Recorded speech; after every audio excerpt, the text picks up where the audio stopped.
All right, today we're going to talk about a pretty radical idea in the creator economy. What if you didn't just rent your audience from a platform, but you actually owned it? We're diving deep into the OTS network to figure out if this is just a wild dream or if it's the actual future of creating content online. But, before we can even talk about a solution, we really have to get a handle on the problem. Because for all the talk about being your own boss, being a creator today means living with this constant nagging dilemma. And this right here, this question gets to the absolute heart of it.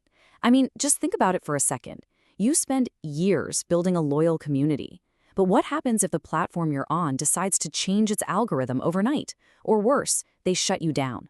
Where does that audience go? Who's really in control? And yeah, that lack of control, it hits you right where it hurts, your wallet. This chart shows it all. The traditional platforms can take a massive slice of the pie. I mean, we are talking a huge slice here. 30, 50, sometimes even 70% of your hard-earned money. You're the one doing all the work, but a giant chunk of the value you create never even makes it to you. So all of this stuff, it just boils down to these super common frustrations that pretty much every creator feels.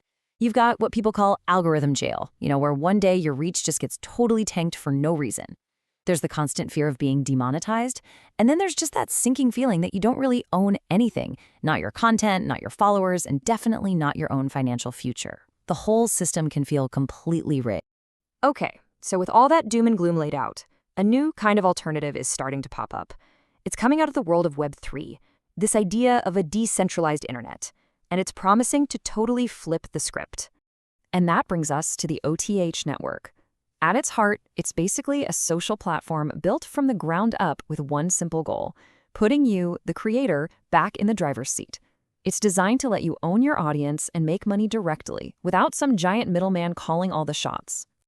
And this comparison here really lays it all out crystal clear. The old way, on the left, you're just renting your audience. The new way, on the right, you actually own it. Instead of some big corporation making all the rules, the community itself gets to call the shots through things called DAOs. And if you're not familiar, just think of them as community-run clubs where members vote on the rules. And the best part? The money flows directly from your fans to you. Okay, so this is the real game changer. It's this idea of a portable social graph. Just imagine, what if your list of followers wasn't locked inside one single app? What if you could just, pack it up in a suitcase and take it with you wherever you go, to any new platform? That's the kind of freedom OTH is built on. Your community belongs to you, not the platform. All right, so that's the big picture idea. It sounds great, right? But how does it actually work? Let's pop the hood and take a look at the tools OTF is giving creators. Well, for starters, the platform is just jam-packed with tools to help you earn directly from your fans. You've got on-chain tipping, which is just a fancy way of saying it's all public and verifiable on the blockchain.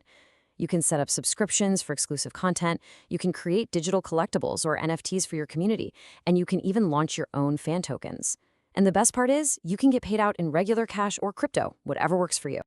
Now this is where things get really, really cool. Through those fan tokens, OTH has this thing called tokenized revenue sharing. It's pretty simple, actually. Step 1, you, the creator, make some money. Step 2, a piece of that money automatically gets shared with anyone who holds your special fan token. And step 3, your fans are now literally invested in your success. They're not just watching, they're actual stakeholders. And look, the platform isn't just standing still, it's always evolving. For instance, you get a mobile feed where you get to decide if you want to see things in order or let an algorithm choose. You can host live streams that are only accessible to your token holders. And of course, there are those creator DAOs, letting your fans have a real voice in your community. They're even starting to use AI to help people discover new content.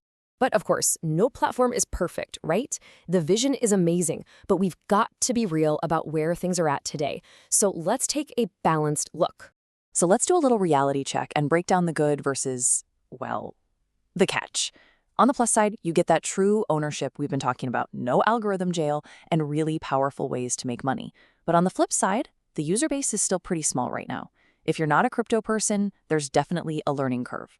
Transaction fees or gas fees can sometimes be high, and finding new creators isn't quite as simple as it is on the big platform. And honestly, this quote really sums it all up perfectly.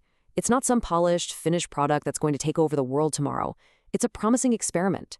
It shows that people are actively trying to solve these huge problems for creators, and that alone makes OTH a project you've got to keep an eye on.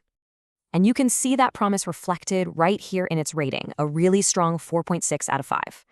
People love the vision and the whole ownership model, but it gets docked a few points for the real-world challenges, like its current size and the fact that it can be a little tricky for new people to get started.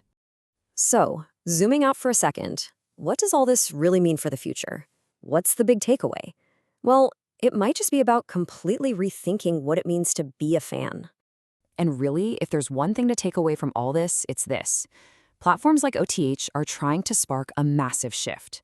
A shift away from this old model where creators are just renting an audience and toward a future of truly fan-owned communities, where everyone has a real stake in the journey. So, at the end of the day, it all boils down to this one huge question. When you have direct monetization, community governance, and audiences you can take with you anywhere, is true creator independence finally possible? The OTH Network, it's making a very bold bet that the answer is, finally, yes.